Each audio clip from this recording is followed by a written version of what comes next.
Bismillahirrahmanirrahim. Assalamualaikum warahmatullahi wabarakatuh. Perkenalkan, nama saya Hilman Afrizal dari kelas 8C.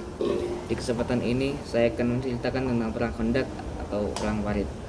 Semoga apa yang akan saya sampaikan dapat bermanfaat bagi kita semua. Amin. Pada tahun ke-5 Hijriah, kota Madinah menghadapi ancaman besar. Sebuah pasukan koalisi besar dari Quraisy dan suku Arab lainnya, berjumlah sekitar 10.000 orang, bersatu untuk menghancurkan umat Islam yang tinggal di Madinah. Rasulullah SAW dan para sahabat menyadari bahwa pertahanan biasa tidak akan cukup menghadapi jumlah sebesar itu.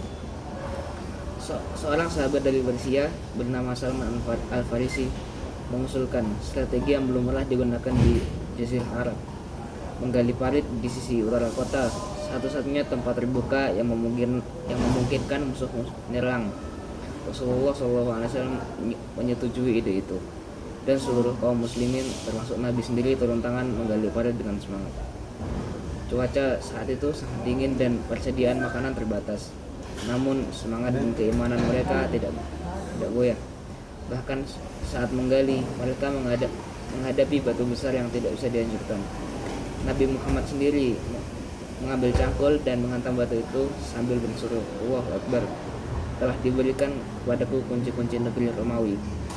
3 kali ia menghantam batu itu, dan 3 kali pula ia memberi kabar gembira tentang kemenangan umat Islam di masa depan. Pasukan musuh datang dan terkejut melihat parit yang lebar dan dalam. Mereka belum pernah melihat strategi semacam ini. Mereka mencoba mengepung kota, tetapi gagal menembus pertahanan. Selama hampir sebulan, mereka bertahan dalam cuaca buruk, persediaan menipis, dan semangat mulai goyah. Di tengah situasi itu, orang-orang munafik di Madinah mulai menyebarkan ketakutan. Sementara Bani Quraisyah, salah satu suku Yahudi yang terkait perjanjian dengan Nabi, berkhianat dan bergabung dengan musuh. Ini membuat kondisi semakin genting karena pasukan Islam kini terancam dari 2 arah. Namun Allah menguatkan hati kaum muslimin. Dalam keadaan genting itu, Allah menurunkan bantuan tak terlihat, angin badai yang dahsyat, tenda-tenda pasukan musuh yang terangkat, wali makanan yang terbalik, dan kuda-kuda mereka berhamburan. Kondisi menjadi kacau dan moral mereka hancur. Akhirnya mereka mundur tanpa pertempuran besar. Perang Khandaq bukanlah kemenangan karena kekuatan senjata, melainkan karena iman, persatuan, dan strategi yang bijak. Allah berfirman dalam Al-Quran Surat Al-Ahzab ayat 25, "Waradullahu alladziina kafaru bighairihim lam yanalu khairan wa kafallahu al-mu'minina qitala wa kana Allahu qawiyyan azizan." Dan Allah mengusir orang-orang kafir itu dengan kejengkelan mereka. Mereka tidak memperoleh keuntungan apapun. Allah menghindarkan orang-orang mukmin dari peperangan. Allah Maha Kuat lagi Maha Perkasa.